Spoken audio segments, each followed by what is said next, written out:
சிறந்த நடிகைக்கான தேசிய விருதை திருச்சிற்றம்பலம் படத்தில் நடித்ததற்காக பெற்றார் நடிகை நித்யா மேனன்.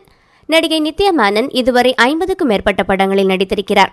ஆனால் மற்ற நடிகைகளைப் போல எல்லா படத்திலும் கமிட் ஆகாமல் தனக்கு பெயர் சொல்லும் கதைகளை மட்டுமே தேர்வு செய்து நடிப்பவர். நடிகை நித்யா மேனன் விருது பெற்றவுடன் அளித்துள்ள பேட்டியில் கூறியதாவது: இந்த விருது எனக்கு கிடைத்ததில் மிகுந்த மகிழ்ச்சி. நான் நடிகையாக வேண்டும் என்று நினைக்கவில்லை, பத்திரிகையாளராக வேண்டும் என்று ஆசைப்பட்டேன். ஆனால் இயக்குநர் நந்தினி ரெட்டி அவரது படத்தில் நடிக்க என்னை கதாநாயகியாக அறிமுகம் செய்து வைத்தார்.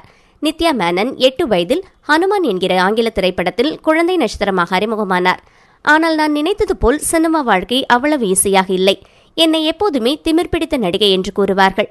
மேலும் நான் குண்டாகவும் குள்ளமாகவும் இருப்பதால் என் உருவத்தை வைத்து எல்லோரும் கேலி செய்வார்கள். என்னை விமர்சனம் செய்பவர்களை பார்த்தால் எனக்கு சிரிக்க தோன்றும். ஆனால் அந்த விமர்சனத்தை பற்றி கவலைப்பட்டு என்னை நான் ஸ்ட்ரெஸ் ஆக்கி கொண்டதில்லை. வாழ்க்கையில் சாதிக்க நிறைய இருக்கிறது. நான் நடிக்கும் அனைத்து மொழி படங்களின் மொழிகளையும் நான் கற்றுக்கொள்ள வேண்டும் என்கிற ஆர்வத்தில் இதுவரை 5 மொழிகளை நான் கற்றுக்கொண்டேன். நான் எந்த துறையில் வேலை செய்தாலும் முழு மனதுடன் இஷ்டப்பட்டு கஷ்டப்பட்டு வேலை செய்தால் நிச்சயமாக ஜெயிக்கலாம் என்று கூறினார் நித்யா மேனன்.